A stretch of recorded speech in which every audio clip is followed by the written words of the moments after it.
Alô Brasil, do Agro e dos Negócios. Estamos aí de novo com mais um podcast Agro e Negócios, esse de número 50, no CCAJ, Centro Comercial do Agronegócio, aqui no centro de Jataí, sudoeste goiano, um dos municípios mais importantes do estado de Goiás, na produção de grãos, na pecuária, com o comércio, uma classe empresarial muito pujante, pessoas comprometidas com o desenvolvimento da nossa região. E a gente linkando, abrindo essa grande janela para o campo ou do campo para a cidade e mostrando, para quem não é do agro em si, as potencialidades do campo, as dificuldades que estão no campo no dia a dia, que estão presentes. A gente tem batido muito nessa tecla nas últimas edições, justamente para desmentir tudo aquilo que é jogado na grande mídia sobre o agro, principalmente informações distorcidas, colocando o agro como o grande vilão da história. E todo mundo que vive o agro, quem está mais conectado com o agro, sabe que é muito pelo contrário. O agro é o grande protagonista da economia brasileira e é feito de homens e mulheres que estão no campo no dia a dia, que fazem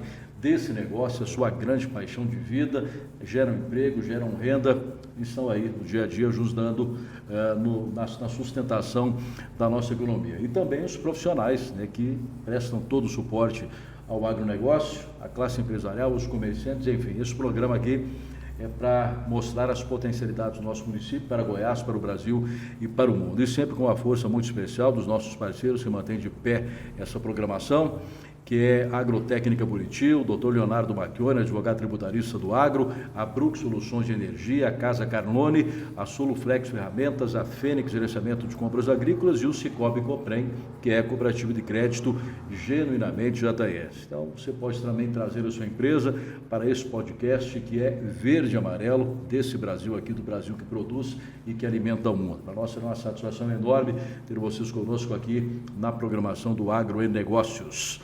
Bom, é noite de sexta-feira, sexta-feira, dia 6 de janeiro, estamos já vivenciando a expectativa de iniciarmos o plantio, ou a colheita, depois de um plantio com uma série de entraves aí, a gente vai falar sobre isso, O plantio até que foi tranquilo, mas depois a gente teve alguns problemas de clima, principalmente, isso também está no nosso bate-papo de hoje. Mas já pensando no final da semana que vem, aquelas lavouras semeadas bem cedo, bem precoces, talvez já comecem a ter colheita, situações de colheita aqui em Jataí. Então a gente também vai estar abordando essa questão. E o nosso convidado hoje é o Alessandro Faustino, consultor técnico em agricultura, é diretor da Sistec Agrícola aqui em Jataí, está conosco hoje para a gente tratar de todas essas questões ligadas ao agro, à safra atual, mas principalmente o tema nosso do debate hoje, do nosso bate-papo, é os desafios de uma safra como incertezas climáticas. E não é só uma, entre aspas, prerrogativa aqui do sudoeste goiano, uma situação que está presente de sul a norte do país, está presente na Argentina.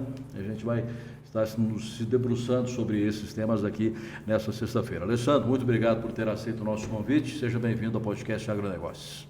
Obrigado, Peterson. Boa noite a todos. Fico lisonjeado de ter recebido esse convite para a gente estar aqui fazendo esse bate-papo. Muito bem. Aliás, o Alessandro a gente conhece já de longa data, tem uma participação bastante efetiva no agro aqui, de Jataí, já está com um bom tempo de mercado, hoje está à frente da Sistec Agrícola, a gente vai falar depois sobre o trabalho da empresa também, mas conhecendo um pouquinho a figura do Alessandro Faustino, consultor técnico. Qual que é o papel de um consultor hoje dentro do contexto da produção agrícola, Alessandro? Olha, o consultor hoje, ele que leva as informações para o produtor, as informações técnicas agronômicas para o produtor, e muitas vezes o produtor fica sem saber realmente o que está acontecendo, porque às vezes uma doença nova, uma praga nova que vai chegando, e a parte de consultoria ela faz o quê? Ela vai monitorar, observar o que está acontecendo, levar as informações ideais para o produtor, recomendar o produto ideal para o produtor, para ele lá na frente não ter que reaplicar de novo um produto porque ele acabou aplicando um produto errado. Perfeito. Em suma, hoje ninguém mais toma decisão sozinho, Não, muito difícil. Muito difícil, Alessandro? Muito difícil. Então a gente tem uma consultoria, esses consultores geralmente já têm um conhecimento da área do produtor, já tem dados aí de colheita, de precipitações pluviométricas, de produtos mais indicados para aquela área e tal. É uma área que tem agricultura de precisão ou não tem? São inúmeros posicionamentos, às vezes até dentro de uma mesma área, Alessandro? A gente trabalha, eu tenho áreas que eu faço recomendação de fertilizantes de 1 em 1 hectare. 1 em 1 hectare. Então o cara tem um talhão de 100 hectares e tem lá 100 recomendações dentro daquele talhão de fertilizantes, né? Então o calcário, adubo, né? Os cloretos de potássio, cobertura. Então, assim, hoje o produtor, quando ele está trabalhando com um consultor, ele tem uma eficiência melhor de produção. Perfeito.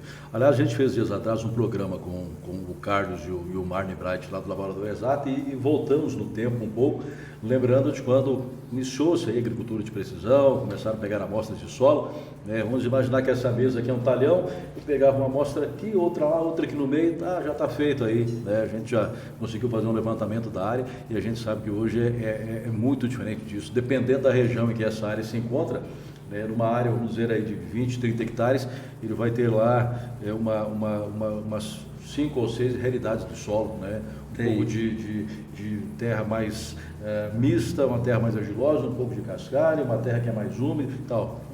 É bem interessante, Peterson, que eu comecei com a agricultura de precisão, quem já está aí, em 2001. 2001, nós trouxemos uma ideia de imagem de satélite na época, só que era muito difícil, porque a gente não tinha acesso aos equipamentos, né?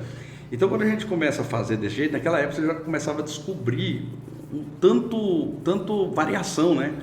Dentro do mesmo talhão, um talhão de 100 hectares, na época a gente coletava a cada 5 hectares, então 20 amostras, né? Cada 5 hectares. Na época a gente já estava coletando de cada 5 hectares. Então, assim, o produtor chegava, coletava igual você falou, coletava um aqui, outra lá na frente, falava, aqui está a minha recomendação. E aí você via variações, assim, de 0 de calcário a 6 toneladas, 7 toneladas, de 200 quilos de super simples, um exemplo, a 500, 600 quilos. Então, aquilo chamou muita atenção. Era errado o jeito que o produtor fazia? Não era. Era a maneira que ele tinha, né? Era a maneira que ele conseguiu sustentar, vamos dizer, sustentar o planeta, né? Era só que ele chegava naquela barreira e não tinha como ultrapassar. Isso, era não tinha como passava daquilo, né? Não tinha como ultrapassar. E aí, quando a gente começou a trazer essas tecnologias novas, você vê que o produtor começou a ter uma melhor eficiência dos insumos, né? Uma melhor eficiência dos adubos. Tipo assim, se eu não preciso mais que 200 kg de adubo aqui, mas ali eu preciso 500 e eu estava jogando 300 de média, um exemplo, então eu vou jogar os 500 ali, 200 aqui e eu comecei a produzir melhor naquele lugar onde estava indo a mesma doação. Então, essa ideia que a consultoria começou a trazer para o produtor ajudou demais. E claro, também materiais novos que vieram aí, né? Que materiais hoje que variedades aí. A gente sabe que se correr tudo lindo, Peterson, tudo lindo dentro de laboratório, só já colhe mais de 170 sacos. Sim. Né? E a lavoura hoje, a gente já viu casos aqui de produtor fechar 100 sacos por hectare num talhão de 100 hectares, 50 hectares, principalmente o ano passado, que foi um ano perfeito, né? Excepcional. Perfeito. Aliás, que saudade desse ano perfeito, né? A gente vai falar sobre isso daqui a pouquinho também. Agora, vamos voltar lá para quando vocês iniciaram, agricultura de precisão chegando e tal, 2001, 20 anos atrás praticamente.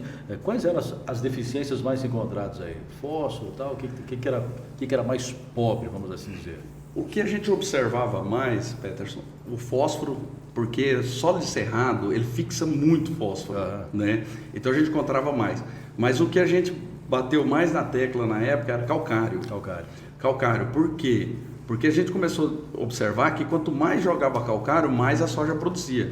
Só que o erro não era chegar e jogar calcário, porque eu já vi casos de produtores dele todo ano jogar calcário sem análise de solo e chegar a um ponto de produzir menos do que ele vinha produzindo. Simplesmente ele estimava, vou jogar 5 toneladas aqui. E jogava. E aí com as análises de solo e agricultura de precisão, o que a gente começou a fazer? Não, vamos fazer certinho o que precisa. E vamos elevar a saturação do ideal, vamos elevar o teor de cálcio e magnésio ideal no solo, vamos começar a olhar a participação deles na CTC, porque quando a gente aprende na escola, a gente aprende o quê? Vai lá a soma das bases, V2 menos V1 vezes CTC, o que der você joga. Só que isso aí falta algo. O que falta? Entre os micros, né? Falta algo, porque aí eu falava assim, e qual calcário realmente eu vou jogar? Calcítico, dolomite. É isso aí. Se eu for jogar esse aqui, será que eu não vou estar elevando demais o meu cálcio? Se eu for jogar esse aqui, será que eu não estou elevando demais o meu magnésio? Aí foi a ideia, né? Você comentou até do Marne. A gente, em contato com eles, o Laboratório Exato fez um trabalho fantástico aqui na região de coletas de solo, para a gente identificar trabalhos de identificar tipos de solo, né? E aí, através desses trabalhos, a gente começou realmente quanto que eu preciso de magnésio na CTC, quanto que eu preciso de potássio na CTC, quanto que eu preciso de cálcio na CTC. E aí a gente começou a achar tipos de calcário. Então, vou lá em Goianésia, eu vou buscar o calcário tal, vou aqui em Jandaia, eu vou buscar o calcário tal, porque esse calcário é que vai chegar ao que eu preciso. Agora, isso tudo é fruto, são ferramentas da transformação, né, da agricultura dos moldes tradicional para a agricultura profissional. Que fez com que, de certa maneira, obrigou até com que nascesse um empresário rural. Né? O cara que toca o negócio realmente com muito profissionalismo mesmo, né? A palavra é essa. Né? Porque assim, aquele agricultor que tinha antigo, se você observar hoje, você quase não vai achar mais. Virou-se um empresário rural mesmo. Hoje ele olha e fala assim, isso aqui é o certo, então nós vamos investir nisso porque vai dar retorno. Sim. Né? E por mais que tenha essa paixão, a gente sempre fala isso, né? Ainda mais nos dias que a gente está vivenciando aí de custos altíssimos, por mais que você seja um apaixonado pelo agronegócio, seja agricultura ou pecuária e tal, se você não tiver rentabilidade, essa paixão ela some rapidinho, né? Porque senão está fadado ao fracasso, né? Então, assim, o produtor realmente, com essa parte que ele começou a trazer, a parte empresarial para o campo, hoje ele vai conseguir sustentar o negócio dele. E a palavra que está embutida nisso tudo chama-se tecnologia. Nós temos hoje, a gente estava comentando até no programa anterior aí com o Julinho, falando sobre essas novas fronteiras agrícolas que nós temos aqui. A gente pega aí São José, Botecão, Serranópolis, áreas mais arenosas, áreas que seriam de pastagens já degradadas, tal que foi implantada uma recuperação, né, variedades mais adequadas para essas áreas onde nós temos menos precipitações, aí um trabalho de correção de solo, de calagem e tudo mais e tal. E hoje, plantando na época certa, São Pedro abençoando aí, produz qual no Chapadão, né? Produz. Eu tenho cliente para aquela região lá, sabe, e tem produzido bem. Né? Não vou falar assim produzir igual um Chapadão, mas tem produzido o suficiente para manter o negócio. Né? E quanto mais o produtor investe em tecnologia, nesse tipo de área também, mais ele tem resposta. Igual, vamos plantar uma terra igual essa região que você falou aí. Cara, faz uma palhada top de braquiária, faz uma palhada top. Hoje é fundamental. A gente trabalhou com o pessoal da Lima, que também fizemos um programa com eles aí. Fantástico. Quando faz isso, você vê diferença de produção, Peterson, de mais de 30%. Onde tem a palhada. Simples palhada, né? Onde não tem. Eu tive áreas de abertura assim, que o cara fez com a palhada tudo certinho, dele passar de 60 sacos em uma área de primeiro ano. E do lado, ele com a área sem a palhada, colher no máximo 40. Então nós tivemos 20 e poucos sacos de incremento. Até que acontece isso. Só fazer um meia-culpa aqui, porque eu exagerei quando eu falei que colhe igual no Chapadão, senão todo mundo deve vender Chapadão e comprar areia, né? Vamos dizer assim. Mas é como o Alessandro falou, foi conseguido uma boa produtividade, bons índices de produção em áreas mistas, então. Só que daí o produtor ele tem uma consultoria, é um produtor que já está na atividade há um bom tempo, e aí ele tem consciência, olha, eu vou procurar plantar no momento exato, na hora mais certa possível, e não vou pensar em segunda safra aqui, o meu foco aqui é safra. Né? Safra. Eu falo muito isso porque a gente observa quando o produtor pensa numa segunda safra, ele não colhe bem nem a soja e nem a segunda safra nessas áreas. Quando ele investe exclusivamente naquela safra, ele tem uma colheita fantástica.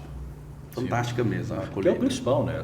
A soja é o principal produto. Aí o que vai acontecer depois, lá na segunda safra, apesar, né, que hoje ela já tem o seu percentual de importância, que é indiscutível. Hoje você não pode pensar no agricultor sem plantar a segunda safra de milho, que já está aí. Agricultores que são tradicionais, que estão aí já com áreas consolidadas. Mas então, se o cidadão tem condição de fazer uma primeira safra bem feita, e a gente tem aí colaboração de mercado e tal, onde ele tem uma rentabilidade, esse é o ponto-chave. Eu sempre falo, pessoal, terras boas vamos investir em segunda safra também. As terras fracas, vamos investir em palhada, mix de cobertura. Sempre eu converso isso com os clientes, e tem cliente que está fazendo, está deixando de lado áreas que está com problema para fazer um mix, fazer uma braquiária, fazer um milheto. Sim. E no próximo ano ele começa a ter uma rentabilidade maior na soja. Justo, até porque ele não pode nem pensar, né, que no primeiro ano já vai ter renda nessa Não, terra. não tem. Se ele fizer um trabalho bem feito, não tem como, né? É. Tá. Eu vejo, por exemplo, algumas áreas aqui do Ponto Chique aí, inclusive estou autorizado a falar, né? Se eles estiveram aqui, João Paulo Zanuzzi, o Lucas ali e tal, pegaram as áreas, né, com bastante areia, área mista, fizeram um trabalho de cobertura muito bom, que aliás foi o que salvou agora. Tem uma área lá que eu passo sempre por lá, né? Quase toda semana eu passo lá, e aí é uma área com solo misto, e ela tem um certo declive, e a gente esteve lá, eu acho que 12 dias, 15 dias, né, de sol de rachar. Se não tivesse uma palhada feita como foi consolidado lá, essa soja já teria morrido há um bom tempo. Eu visitei algumas áreas com palhada esse ano agora. O ano atrasado, o ano passado foi fantástico, né, igual eu falei. O ano atrasado eu visitei algumas áreas, esse ano agora também eu andei visitando algumas áreas, onde tem a palhada e eu não tenho. É diferente, nessas regiões. Quando a gente vem para essas áreas terra vermelha, nosso para cá, os chapadões, né, que a gente fala, aí não, aí teve o problema com a seca, teve. Mas só que lá na areia cozinha. Na areia, ela dá a tal da escaldadura, né? E morre mesmo. Então, assim, eu tive área de replantio esse ano, né? Então, assim, sempre eu comento, vamos fazer o máximo possível da gente fazer uma palhada boa. Né? Tem casos de cliente que a gente fala para ele, não planta soja esse ano não, faz uma braquiária bem feita, abre a área em outubro, novembro por aí, abre a área, pode abrir, planta sua soja primeiro que você tem que plantar. Mas você consegue segurar o cara? Alguns sim, alguns aceitam o desafio, né, e falam assim, não, eu vou abrir realmente a área em dezembro, planta a braquiária, e aí quando for lá na frente a gente desseca ela para plantar a soja do ano seguinte. Claro que ele não vai fazer isso na área toda, mas algumas áreas o produtor consegue fazer. E aí ele vê o resultado. Eu tive um cliente mesmo que falou para mim, de jeito, a partir de agora, todas as áreas que eu for abrir, que são pedaços de pasto que ele tem lá, ele falou, vou fazer isso, para o próximo ano eu plantar soja, porque eu já tenho minha área de soja. Recupera, faz a cobertura, trabalha perfil de solo. É isso aí, trabalha perfil de solo. A gente trabalha muito perfil de solo, tá? É uma coisa importante para essas terras mistas. Grade pesada, aquela história de grade de 28 polegadas, acabou. Tem que ser grade pesada mesmo, 34, 36 polegadas. Se o cara não conseguir uma grade de 36 polegadas, subsola a área, porque tem muita gente que acha que por ser a terra mista não compacta. Ela compacta igual a terra vermelha, né? Então, assim, é um trabalho de subsolo, né, que a gente fala, de levar a fertilidade para baixo, que vai trazer muito mais resultado para o produtor do que as próprias chuvas. Não, mas se chover bem, beleza, se chover bem, fantástico. E no ano que acontece igual aconteceu esse ano? Aconteceu agora, né? Complica. Bom, a gente tem aí, tradicionalmente, as braquiárias e algumas áreas com crotalária também, né, Alessandro? Tem, as crotalárias eu indico mais para quem tem problema com nematóides. Né? E é tanto que esse ano agora eu vou fazer num cliente meu agora já na safrinha, a gente vai fazer um mix entre braquiária, crotalária, trigo murisco e nabo forrageiro. Mesma área. Na mesma área, tudo na mesma área, porque nós temos um problema sério de nematóide nessa área e temos um problema sério de macrofomínia. O que ajuda a controlar a macrofomínia? Palhada de braquiária. Certo. Né? Braquiária, o próprio milheto também, capim-sudão, esses aí que ajudam porque eles fecha o solo. E o que ajuda a controlar nematóide? A crotalária. Então nós vamos fazer um mix para ajudar isso. E no meio do milho nós vamos fazer. Muito interessante, né? Nós vamos fazer esse trabalho para mostrar para o produtor que ele pode perder um pouco num ano, mas no outro ele vai ganhar demais. Perfeito. Aliás, o sorgo voltando ao cenário, né? Nós estamos falando de segunda safra aí, né? Quem plantou esse ano e pegou as chuvas que teve na safra passada, colheu bem pra caramba, né? O sorgo está voltando ao cenário. Nós tivemos um problema sério com o tal do pulgão amarelo. Né? Que uma praga aí que ela derrete mesmo o sorgo. Você não colhe nem 5 sacos por hectare, né? Quando ela entra com gosto mesmo. Então, assim, o produtor... O combate, o que me permite, é prevenção ou é só lá Não, o pulgão amarelo é o seguinte, ele começou a aparecer, tem que aplicar. E aí é um sequencial. É aquela aplicação que você faz hoje, no máximo 5, 6 dias faz outra, para diminuir a população dele. Preventivo dá para fazer também? Dá. Mas ele é muito agressivo. Sobe muito o custo ou não? Porque o sorgo, uma das vantagens é o custo que é baixo, né? Sobe, porque se você pegar um produto hoje que realmente controla o pulgão amarelo do sorgo, que é o melhor produto que tem no mercado aí, ele vai custar hoje uns R$70 por hectare. Imagina você fazendo 3 aplicações. Pode falar o nome se quiser. Hoje o produto que a gente indica aí é o Expedition, né, da Corteva. Esse produto, assim, ele é um dos melhores que tem para pulgão amarelo. Certo. Tem outros também, mas hoje eu tenho trabalhado mais com ele. Muito bem, estou conversando com o Alessandro Faustino, consultor técnico lá da Sistec, nessa noite de sexta-feira, aqui na programação do podcast Agronegócio do Brasil Verde e Amarelo, no CCAJ, Centro Comercial do Agronegócio, aqui, né, na querida Jataí, no sudoeste goiano.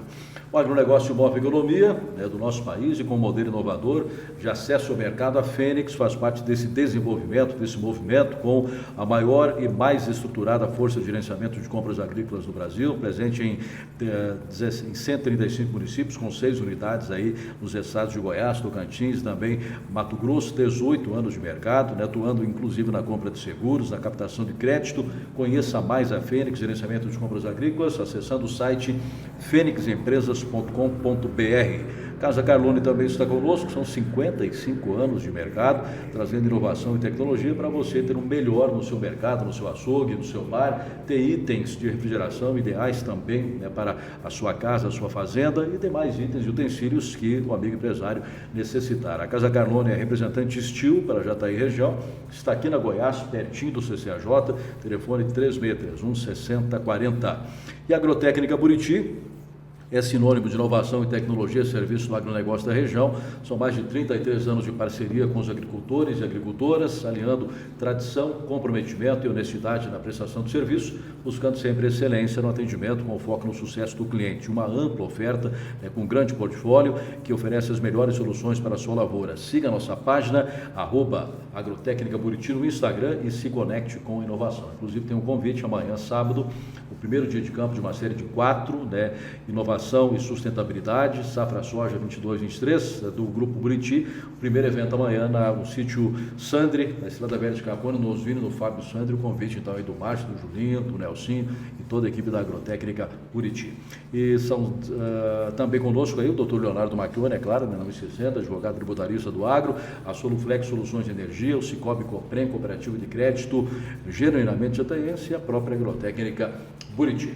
Bom, a gente volta ao nosso bate-papo e está muito bom com o Alessandro Faustino, que é consultor técnico agrícola, ele é da Sistec Agrícola aqui de Jataí. A gente já falou sobre essas questões aí de clima, tudo mais, de plantio de segunda safra. Vamos voltar um pouquinho no clima, porque o foco central do nosso bate-papo de hoje é justamente esse, os desafios de uma safra com incertezas climáticas, e aí vamos voltar para a realidade de Jataí no primeiro momento. Um plantio que começou bem cedo, né? A nossa janela já partiu do dia 25, tá? Produtores aí plantando. Depois veio aquele danado, aquele veraneio. Preocupou todo mundo, alguns prejuízos, replantio e tal.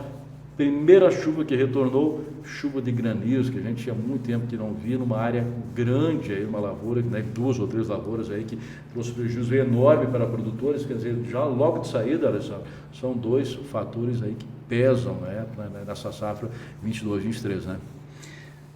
Ô Pederson, foi complicado, igual você falou. Choveu em setembro, deu chuva boa, não foi chuva ruim não, chuva boa. Eu tive produtor aí no começo de outubro que deu a capacidade de campo, que eu sempre falo para eles, deu 100 milímetros, é fantástico para plantar. Então eu tive cliente que deu 100 milímetros, ele começou a plantar. E aí, cara, a chuva cortou em outubro. E o interessante, assim, que a gente estava acompanhando as previsões, estava falando assim, vai chover mais em outubro, novembro não vai chover, né? Então nós estávamos naquela assim, vai chover menos em outubro, quer dizer, vai chover em outubro e não, vai chover menos em outubro, foi novembro que deu a seca. Certo. Vai chover menos em outubro e vai chover menos em novembro. Até porque eu falo com o Marco Antônio dos Santos toda semana, e ele dizia, até ele recomendava, quando iniciou o plantio, falou, pessoal, Cuidem aí, já está aí, porque em novembro, muita nebulosidade, chuva, vai ter pouca radiação solar isso e tal, eu inverti né? aqui. E aí pode ser que tenha algum problema, e quando a gente olha para o céu, cadê a chuva, Alessandro? Então, aí choveu mais em outubro, no Isso. começo para o produtor começar, e depois no final de outubro, nós passamos o mês de novembro aí, eu tive cliente, Peterson, ficou 30 dias, entre esses 30 dias deu 2 chuvas de 5 milímetros. R2, R1? Não, pegou soja em V3, V4. V3 já, olha aí.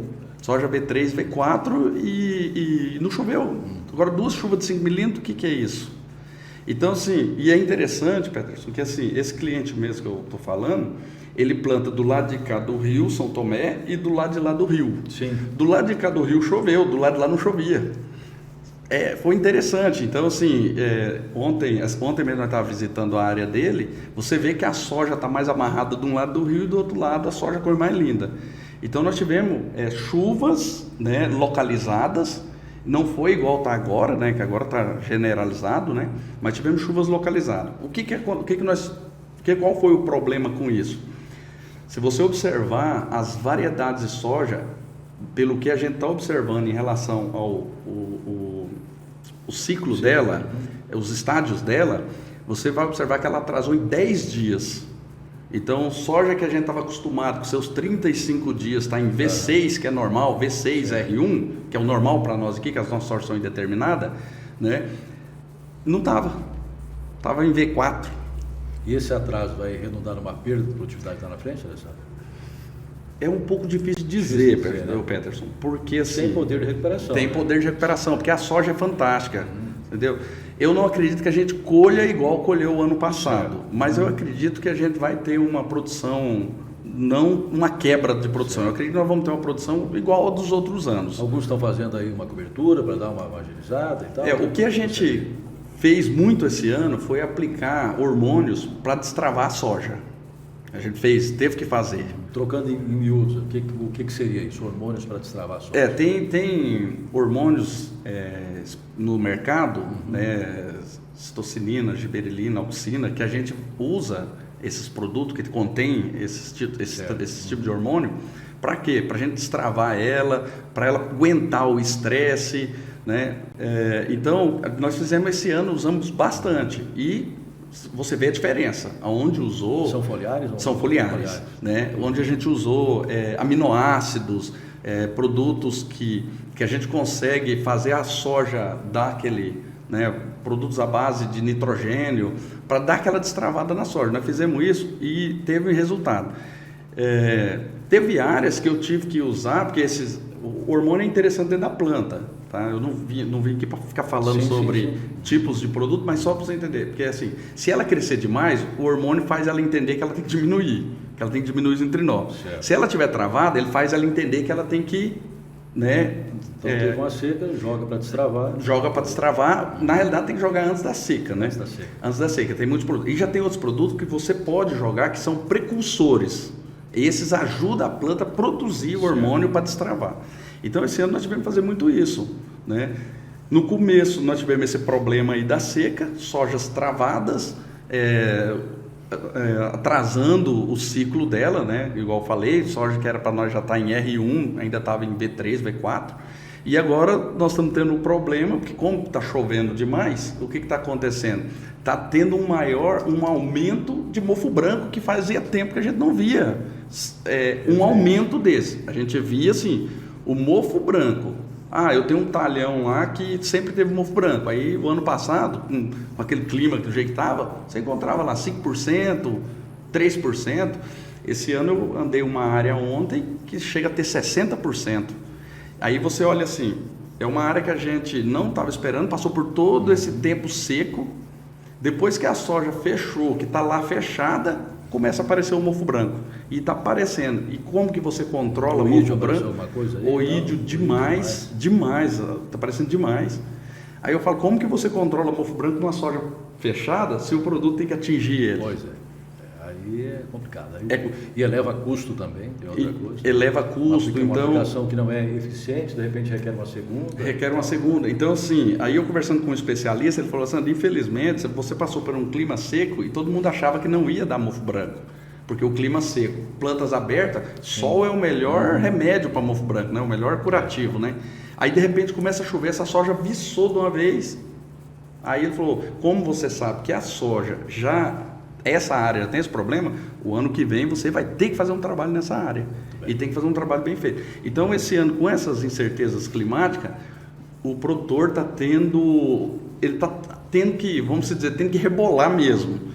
Olha, aqui eu vou ter prejuízo, aqui eu não vou ter, tá desse jeito esse ano. Nós estamos aqui na época de monitoramento mesmo, até porque a ferrugem está aí, né? Apareceu já, o sindicato rural já. É interessante que você pode observar, todo ano, sempre quem começa, que dá o grito de ferrugem, sempre é Rio Verde. Sim. Aí logo em seguida o sindicato rural de Jataí também já começa a achar os focos aqui. É interessante, sempre começou lá. Não é que aqui o pessoal monitora não, é que é interessante que sempre começa lá. Não sei o porquê, né? Mas aí logo depois a gente começa a achar aqui. Só que aqui em Jataí eu não tenho, sério mesmo, Peterson, eu não tenho medo de ferrugem, porque a gente já vem fazendo desde o vegetativo, tudo certinho. O meu medo é mais a região de Serranópolis, região de Capônia e Piranhas, porque essas regiões são as regiões que plantam mais tarde. Certo. E aí, por mais que você use produtos de qualidade, sempre vai ter aquele lugar que o produto não consegue atingir. Né? Nós temos uma soja grande, a gente sabe que quase 70% do produto fica em cima. No terço superior. Nós temos aí, vamos dizer, 60% no terço superior, 30% no terço médio e 10% embaixo. E a ferrugem sempre ela vai entrar por onde? Não só a ferrugem, as doenças em si, ela vai entrar pelas folhas que estão mais sensíveis. Ela vai começar a judiar mais dessas folhas. E ali ela começa a esporular e vai embora. O monitoramento agora é fundamental, né? Monitoramento Entrar fundamental. na lavoura todo dia praticamente, né? E não deixar as aplicações, né? Hoje eu estava conversando com um cliente meu, eu falei, nós não podemos deixar a aplicação passar da época do residual do furicida, tá? Porque a gente já sabe que todo ano, nessa época agora para frente, a ferrugem começa a aparecer. Quem já está aí com fase de canivete e tal, se entrar com primeiro combate agora, ele vai fazer o quê? 4 combates aí até o final do ciclo? Mais ou menos? Normalmente, Peterson, a gente trabalha por ciclos de variedade, né? Então as variedades nossas aqui, em torno de 110 dias, as mais plantadas. Uma soja dessa, normalmente é 3 combates. O cara vai fazer um V6, R1, depois vai fazer 15 dias faz outro, depois 15 dias ou 20 dias faz outro. E aí dali ela já vai para o período de maturação. Quando a gente cai nessas sojas de 120 dias, né, 125 dias, que é muito plantada aqui na região, umas variedades da BASF, a B32, é plantado muito aquela variedade da Brasmax, a Bônus, essas variedades são mais tardias. Então, eu tenho casos de variedades dessas mais tardias, do produtor chegar a fazer 5 aplicações. 5 aplicações. Porque você não respeitar o residual do furicida, vai dar problema. Então o pessoal tem que tomar muito cuidado. Os furicidas são bons, mas o residual deles é de 14. E a ferrugem compromete. 14 e algumas coisas de 20 dias, mas não é 20 dias mais. O negócio é 14, 15 dias o residual.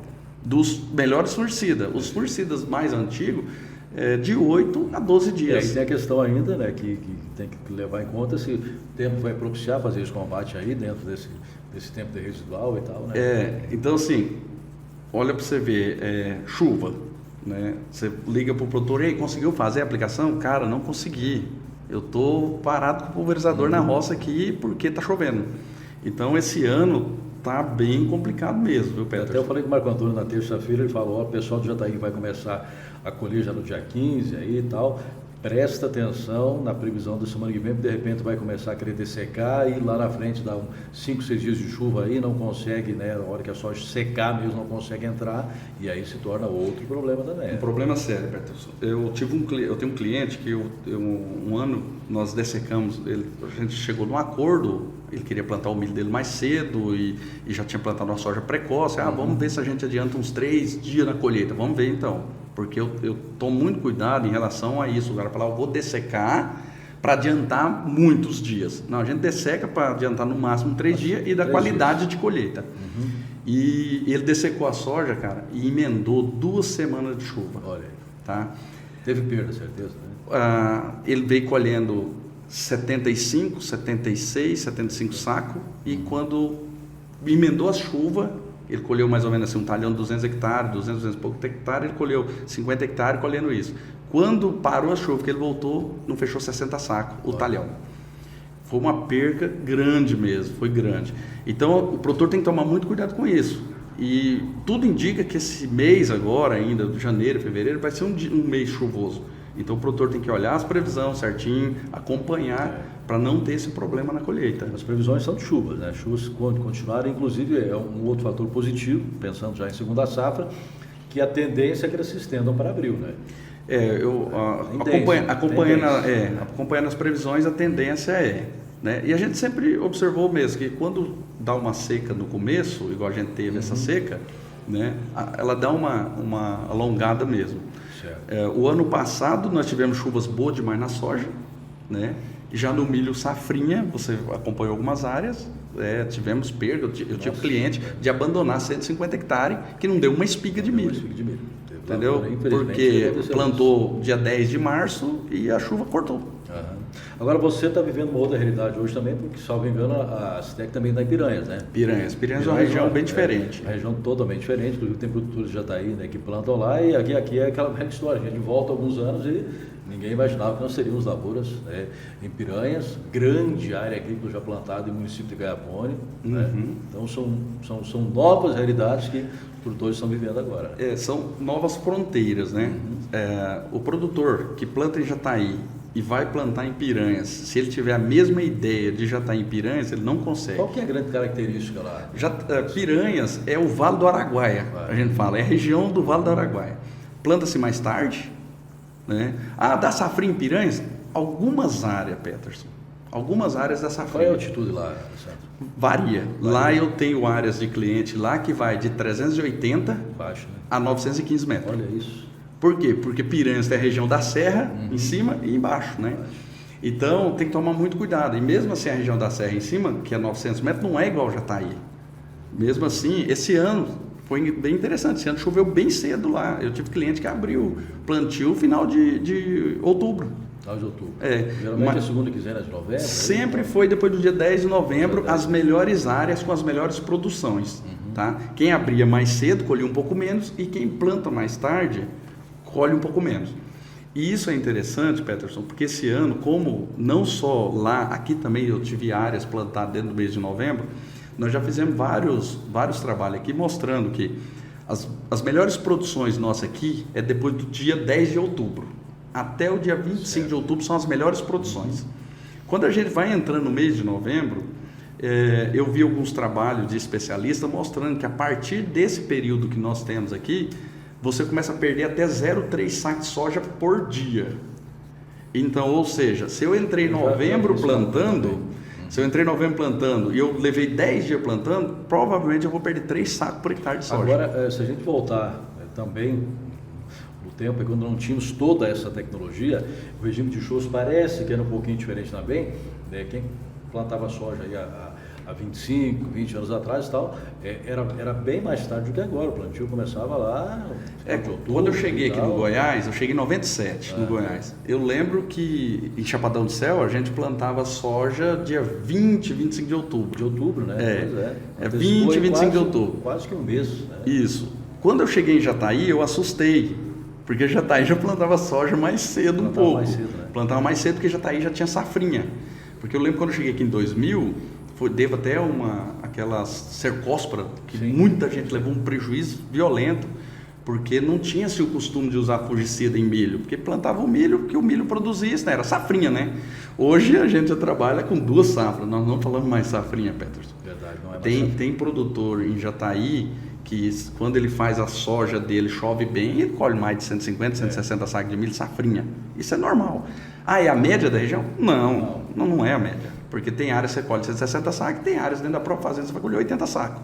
Né? Mas eu quero dizer que o investimento hoje é mais uma safra.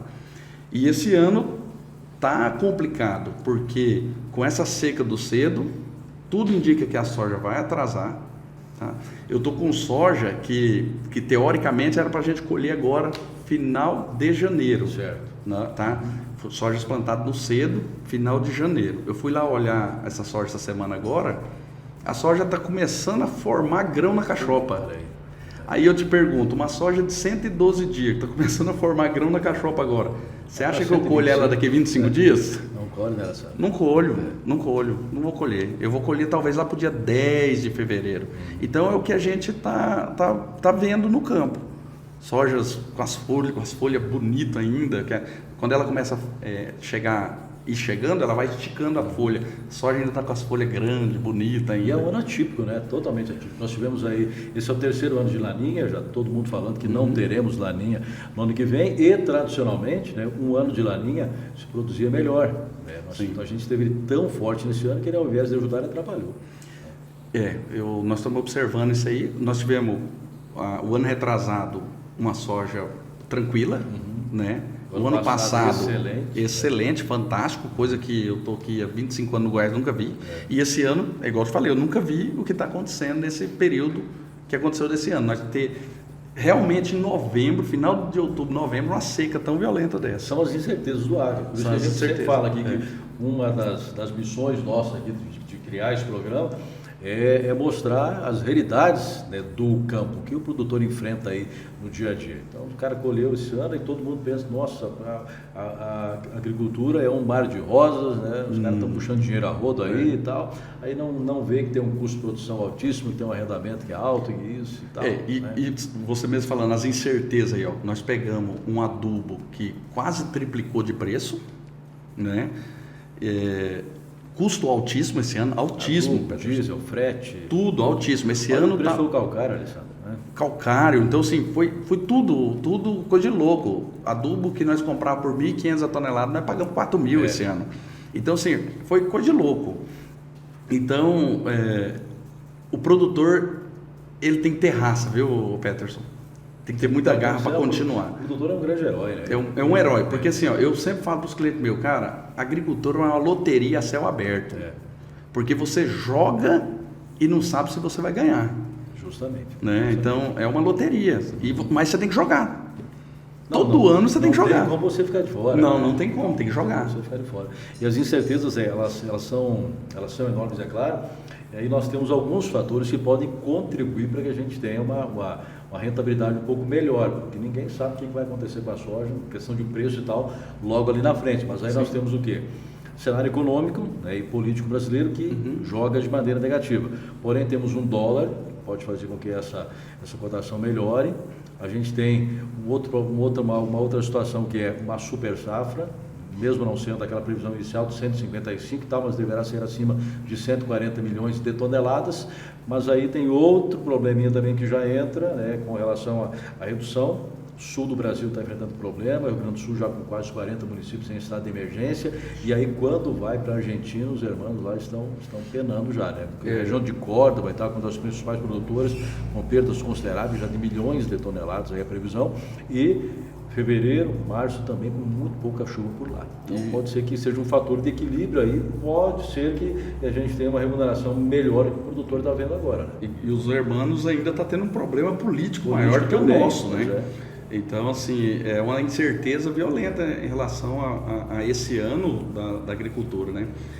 Aí, por outro lado, quando eu falo para o produtor assim, ó, qual a vantagem dele ter um consultor nesse meio, nesse problema todo? Esse ano nós estamos tendo menos problema de praga. Está tendo mais doenças, mais insetos, estamos tendo menos. Mas sumiu da soja? Não sumiu, mas assim... Se a gente fizer uma comparação com o milho e tal, eu tenho áreas aqui em Jataí que até agora eu fiz uma aplicação para lagarta, enquanto o ano passado eu já tinha feito 4.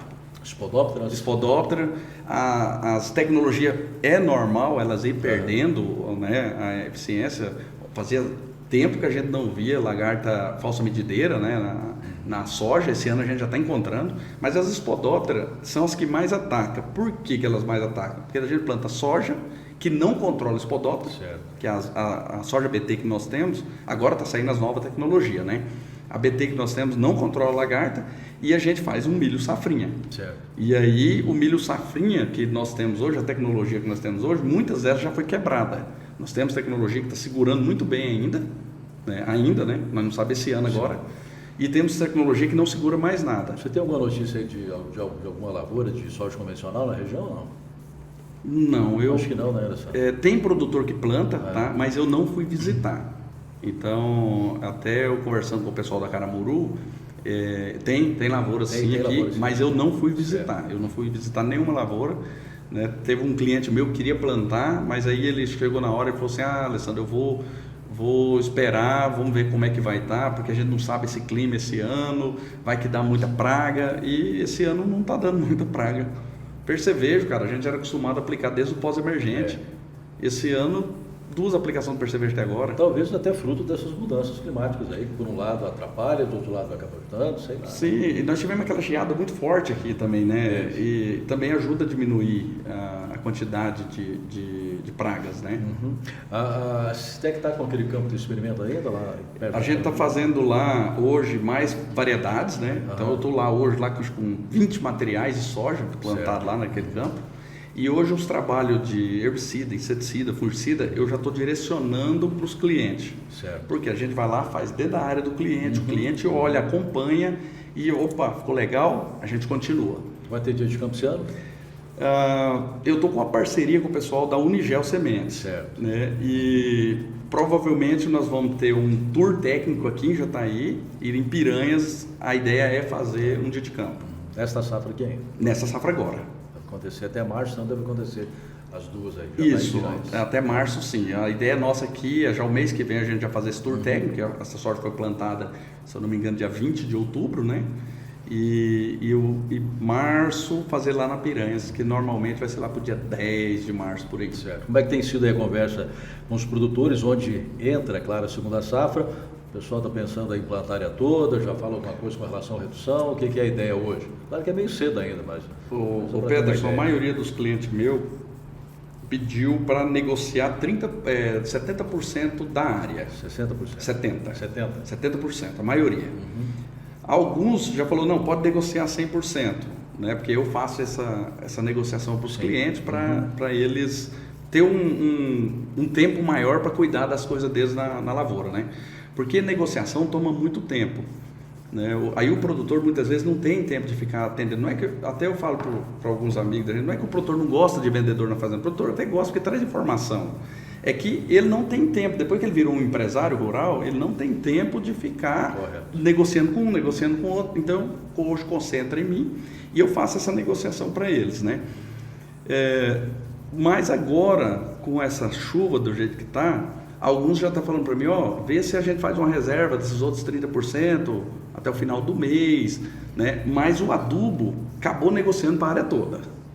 Negociou o adubo para a área toda, menos os produtos e semente. Porque o adubo, se ele não puxar tudo, ele puxa o ano que vem. Claro. Né? E outro, aí o adubo já está garantido lá também. E o adubo está garantido. Então, assim, eu acredito, Peterson, que o pessoal não vai parar o plantio de safrinha aqui.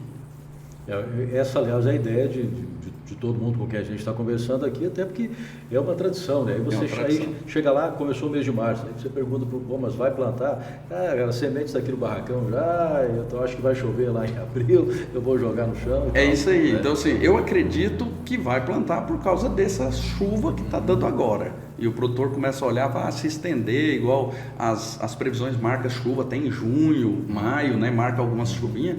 O produtor vai, eu acredito que eles não vão deixar a área aberta.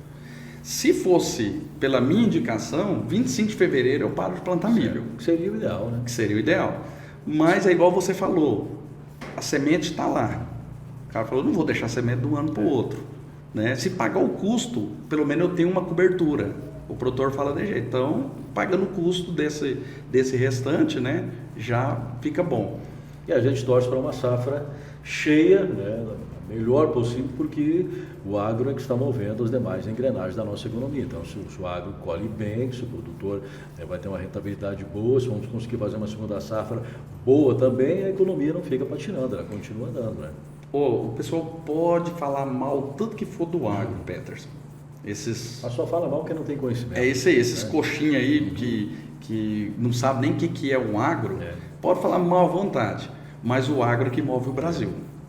Né? O agro que move o Brasil. Então, inclusive, o país tem essa grande missão que é de continuar alimentando o mundo, né? Onde que nós temos aí terras, né, que podem ser transformadas em agricultáveis e tal. O Brasil usa um pedacinho pequeno demais do território nacional para produzir alimentos. E tem cerca de 34% do território, né, que teria condições de produzir lavoura sem derrubar árvore, por exemplo. Imagina. Nós temos muita pastagem degradada aí. Muito. Quando a gente vai para aquela região ali de Piranhas, Bom Jardim, ali você vê muita pastagem lá que dava para abrir lavoura, sim. Mas tem que fazer o serviço bem feito, né? Eu comento com os produtores, gente, faça uma abertura bem feita que você não vai levar prejuízo, tá? Eu peguei um produtor para dar assistência tem uns 3 anos atrás e eu comentei com ele da gente mudar o sistema que ele abre a terra.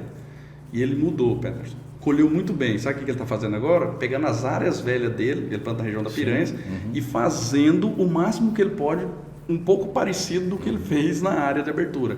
E está tendo resultado fantástico. Olha aí. Entendeu? Então, assim, os locais onde a gente sabe que as chuvas são mais... Não é que as chuvas são mais escassas. Piranhas chega a chover 2.200 milímetros anual. Só que Piranhas, assim, começa a chover em novembro e corta em março. É bem curto, né? É curto, é diferente de Jataí. Jataí começa a chover em setembro e corta em abril. De repente até maio. Você entendeu? Puxei aqui, Alessandro, só para a gente falar com um pouco mais de propriedade, 7,6%, né, do território brasileiro é ocupado por lavouras. É muito pouco. É muito pouco, né? 7,6%. É pouco mesmo. Tem muita coisa para crescer. Tem muita coisa para crescer. Muito bem, o Brasil tem essa missão, né, de homens e mulheres do agro, tá? Cada vez mais empenhados nessa missão que é justamente aí de alimentar o mundo. São inúmeros os profissionais também que dão respaldo a esses produtores, como é o caso da equipe lá da Sistec, presente hoje em Jataí, presente também em Canhapônia. Piranhas, perdão, mas também está em Canhapônia. Piranhas, Capônia, que é essa região aqui, o sudoeste goiano, a gente está trabalhando. E tem essa leitura, né, muito boa do que é o agro nessa região, né, Alessandro? O agro, se a gente for falar assim, o agro, ele é fantástico. O agro é fantástico. Você olha, é uma paixão para você trabalhar nessa área, né? Porque é desafios todo momento. Sim. É desafios. E nós vivemos de desafios, o Peterson. Quanto mais a gente consegue vencer um desafio, mais a gente se motiva para o próximo ano. Então, quem joga uma semente no solo, espera ela crescer, né, se transformar e virar semente de novo. Né, isso aí, para produzir no próximo ano. E são desafios, né? Porque daí esse ano a gente conseguiu vencer um desafio aí de uma doença. No ano seguinte é uma praga. No outro ano é uma crise hídrica que a gente tem que ver o que a gente faz para conseguir, né, passar por ela. Então são desafios. Perfeito. Todo momento desafios. Tudo bom, Alessandro? A gente agradece muito a sua participação, desejamos sucesso a toda a sua equipe lá da Sistec e sempre que a gente tiver oportunidade a gente volta a conversar e trazer mais informações, falar sobre SAP e tudo mais, que é muito bom estar falando com quem vive o agronegócio como você vive também, tá bom? Peterson, muito obrigado.